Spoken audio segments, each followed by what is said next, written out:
Hello my dear juniors, welcome back to Lead IAS Junior Learning Pod. Dears, എൻ്റെ പേര് ഗൗരി സേതുനാഥ്. നമ്മളിന്ന് വളരെ important ആയിട്ടുള്ളൊരു ന്യൂസ് ആർട്ടിക്കിൾ ഡിസ്കസ് ചെയ്യാനായിട്ട് പോവുകയാണ്. Looking beyond suicide help lines to tackle mental health issues and care. ഇതാണെന്ന് നമ്മൾ discuss ചെയ്യാൻ പോകുന്ന ന്യൂസ് ആർട്ടിക്കിളിൻ്റെ തലക്കെട്ടെന്ന് പറയുന്നത്. തലക്കെട്ട് കാണുമ്പോൾ തന്നെ നിങ്ങൾക്കൊരു കാര്യം മനസ്സിലായിട്ടുണ്ടായിരിക്കും. അതിന് മുന്നേ നമുക്ക് കഴിഞ്ഞ ദിവസം എന്ന് പറയുന്നത് വേൾഡ് സൂയിസൈഡ് പ്രിവെൻഷൻ ഡേ ആയിരുന്നു. അപ്പോൾ അതുമായി ബന്ധപ്പെട്ടിട്ടുള്ള ഒരു ന്യൂസ് ആർട്ടിക്കിളാണ് നമുക്കൊന്ന് ഡിസ്കസ് ചെയ്യാനായിട്ട് കിട്ടിയിരിക്കുന്നത്. നമുക്കറിയാം ഇന്ന് വളരെ ഇമ്പോർട്ടൻ്റ് ആയിട്ടുള്ളൊരു കാര്യം നമ്മൾ ഡിസ്കസ് ചെയ്യാനായിട്ട് പോവുകയാണ്. That is mental health.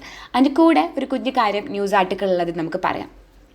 റീസെൻ്റായിട്ട് ഒരു 25 വയസ്സുള്ള ഒരു യങ് ഡോക്ടർ, ഹൈദരാബാദുള്ള ഒരു യങ് ഡോക്ടർ ഭീകരമായിട്ട് ഡിപ്രഷനും അല്ലെങ്കിൽ സാഡ്നെസ്സും ലോൺലിനെസ്സും ഒക്കെ ആയിട്ട് ഭയങ്കരമായിട്ട് സ്ട്രഗിൾ ചെയ്തുകൊണ്ടിരിക്കുകയായിരുന്നു. അതായത് പുള്ളിക്കാരി അതിന് വേണ്ടിയുള്ള ട്രീറ്റ്മെൻറ്റും കാര്യങ്ങളൊക്കെ എടുക്കുന്നുണ്ടായിരുന്നു. പക്ഷെ അതും റെഡി ആവുന്നില്ല എന്ന് മനസ്സിലാക്കിയ ഒരു ഘട്ടത്തിൽ അവരതൊക്കെ സ്റ്റോപ്പ് ചെയ്തു. ആ ടൈമിലാണ് അവർ ഹെൽപ്പ് ലൈൻ നമ്പർ ആയിട്ടുള്ള ടെലിമനസിലേക്ക് അവർ കോൾ ചെയ്യുന്നത്. ടെലിമനസ് എന്ന് പറയുന്നത് ഗവൺമെൻറ് റൺ ചെയ്യുന്ന ഒരു മെൻ്റൽ ഹെൽത്ത് ഹെൽപ്പ് ലൈൻ നമ്പറാണ്. ഈ ടെലിമനസിലോട്ട് അവർ കണക്ട് ചെയ്യുകയും ഈ ഹെൽപ്പ് ലൈൻ അവരെ ഒരു സൈക്കോളജിസ്റ്റുമായിട്ട് കണക്ട് ചെയ്ത് കൊടുക്കുകയും ആ സൈക്കോളജിസ്റ്റ് ഇവർക്ക് സപ്പോർട്ട് കൊടുത്തു. And now she is slowly recovering എന്നാണ് നമുക്ക് അറിയാനായിട്ട് സാധിച്ചത്. അപ്പം ഇത് നമ്മളോട് പറയുന്ന ഈ ഒരു ന്യൂസ് ആർട്ടിക്കിൾ ടെലിമനസിലൂടെ നമ്മളോട് പറയുന്നൊരു കാര്യം, ചിലപ്പോൾ നമ്മൾ സംസാരിക്കുന്നത്, നമ്മുടെ ഫീലിങ്സ് സംസാരിക്കുന്നത് നമ്മുടെ ജീവിതം സേവ് ചെയ്യാൻ ഹെൽപ്പ് ചെയ്യുന്നതാണ്. എക്സ്പേർട്ട് ചെയ്യുന്നത് ഹെൽപ്പ് ലൈൻസ് എന്ന് പറയുന്നത് ഇന്നഫ് അല്ല.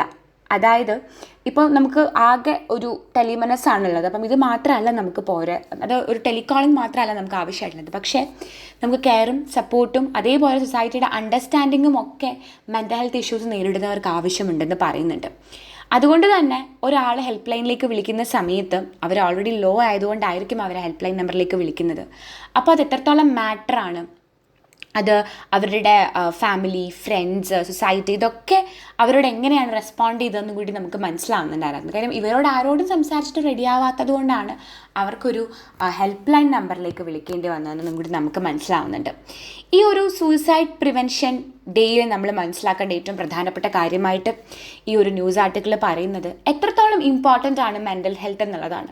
നമ്മുടെ കൈ ഒന്ന് മുറിഞ്ഞാൽ അല്ലെങ്കിൽ നമുക്ക് ദേഹത്തിലൊരു പനി വന്നാൽ നമ്മൾ അപ്പം തന്നെ ആശുപത്രിയിൽ കൊണ്ടുപോകും, അല്ലേ? നമ്മൾ ആവശ്യത്തിനുള്ള ടേക്ക് കെയറിങ് കൊടുക്കും അതിന്.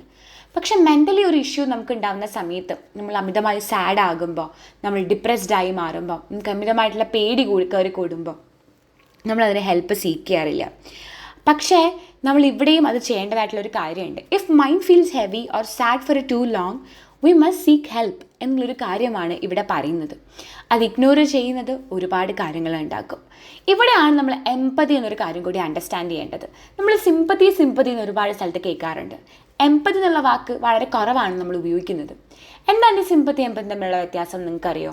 സിമ്പതി എന്ന് പറഞ്ഞാൽ നിങ്ങൾ ഒരാൾ വിശന്നിരിക്കുന്ന കാണുക, അപ്പോൾ നിങ്ങൾ അയ്യോ പാവം ഭയങ്കരമായിട്ട് വിശന്നിരിക്കുന്നു കേട്ടോ എന്ന് പറഞ്ഞിട്ട് നിങ്ങൾ നടന്നു പോയി അപ്പുറത്തുള്ളൊരു ഹോട്ടലിൽ നിന്ന് ബിരിയാണി കഴിക്കുന്നുണ്ടെങ്കിൽ ദാറ്റ് ഇസ് ജസ്റ്റ് സിമ്പതി. ഒരാളെ നോക്കി ഒരാൾക്ക് അയ്യോടെ പാവം അല്ലേ, കഷ്ടമായി പോയി എന്ന് പറയുന്നത് മാത്രമാണ് സിമ്പതി. പക്ഷെ അവർക്ക് നിങ്ങൾ ഒരു നേരത്തെ ഭക്ഷണം വാങ്ങി കൊടുക്കുകയാണെങ്കിലോ, അതാണ് എംപതി എന്ന് പറയുന്നത്. നമ്മുടെ ചുറ്റുമുള്ള മനുഷ്യർ ഓരോരുത്തരും കടന്നു പോകുന്നത് എന്തൊക്കെ പ്രശ്നങ്ങളിലൂടെ ആയിരിക്കും എന്ന് നമുക്കൊരിക്കലും അറിയത്തില്ല. നമ്മളോട് ഒരു കാരണമില്ലാതെ ഒരു ടീച്ചർ എല്ലാ ദിവസവും വളരെ സ്വീറ്റായി പെരുമാറുന്ന ഒരു ടീച്ചർ പെട്ടെന്നൊരു ദിവസം വന്ന് ക്ലാസ്സിൽ ദേഷ്യപ്പെടാമെന്നിരിക്കട്ടെ, നമ്മളൊരിക്കൽ ടീച്ചർ എന്തൊരു സ്വഭാവമാണ് എന്നായിരിക്കും. പക്ഷെ അത്രയും ദിവസം നിങ്ങളോട് സ്വീറ്റ് ആയിരുന്ന ടീച്ചർ അന്നത്തെ ദിവസം ക്ലാസ്സിൽ നിങ്ങളോട് കുറച്ച് ദേഷ്യത്തിൽ പെരുമാറിയെന്നുണ്ടെങ്കിൽ ചിലപ്പോൾ she might be not having a good day. അങ്ങനെ ചിന്തിക്കാൻ പലപ്പോഴും നമ്മൾ മറന്നു പോകാറുണ്ട്.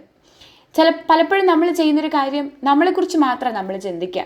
എനിക്കിപ്പോൾ അത് ശരിയാക്കി കിട്ടണം, എനിക്കിപ്പോൾ അത് ചെയ്യണം. ഓപ്പോസിറ്റ് നിൽക്കുന്ന ആൾ ഏതവസ്ഥയിലാണ് നിൽക്കുന്നതെന്ന് ചിന്തിക്കാതെയാണ് പലപ്പോഴും പല ആൾക്കാരും പല കാര്യങ്ങളോടും റെസ്പോണ്ട് ചെയ്യാറുള്ളത്. അപ്പോൾ അവിടെയൊക്കെ നമുക്ക് എംപതിയുള്ള മനുഷ്യരായിട്ടിരിക്കാനായിട്ട് പറ്റും എന്നുള്ളത് നമുക്ക് ആലോചിക്കാവുന്നൊരു കാര്യമാണ്. നിങ്ങളുടെ ക്ലാസ് റൂമിൽ നിന്ന് നിങ്ങൾക്കത് സ്റ്റാർട്ട് ചെയ്യാം. ഒരു ദിവസം നിങ്ങളുടെ ഫ്രണ്ട് വിഷമിച്ചിരിക്കുകയാണെങ്കിൽ എന്താ കാര്യം എന്ന് അവരോട് തിരക്കാം, അവരെ കൺസോൾ ചെയ്യാം, അവരെ നിങ്ങളുടെ കളിക്കാൻ കൂടെ കൂട്ടാം. ഇതൊക്കെ ചെയ്യുമ്പോൾ നിങ്ങൾ നല്ല എംപത്തറ്റിക് ആയിട്ടുള്ള മനുഷ്യരായി മാറും എന്നുള്ളത് ചെറിയ കാര്യമേ അല്ല. അപ്പോൾ നമുക്കിടയിൽ നിന്നാണ് സൂയിസൈഡ് പ്രിവെൻഷൻ പോലെയുള്ള കാര്യങ്ങൾ സ്റ്റാർട്ട് ചെയ്യേണ്ടത്. നമ്മളോട് ആൾക്കാർക്ക് സംസാരിക്കാൻ പറ്റണം, നമുക്കും സംസാരിക്കാൻ പറ്റണം. അപ്പോൾ ആൾക്കാർ ഇത്തരത്തിലുള്ള തീരുമാനങ്ങൾ എടുക്കുന്നതിൽ നിന്നും മാറി നിൽക്കും എന്ന് തന്നെ നമുക്ക് പ്രതീക്ഷിക്കാം. സോ ഇന്നത്തെ വാർത്ത ഇത്തരത്തിലൊരു നല്ല മെസ്സേജ് പറഞ്ഞുകൊണ്ട് ഞാനിവിടെ അവസാനിപ്പിക്കുകയാണ്. നാളെ മറ്റൊരു ഇൻട്രസ്റ്റിംഗ് ന്യൂസ് ആർട്ടിക്കിളുമായിട്ട് വീണ്ടും കാണാം. Till then bye.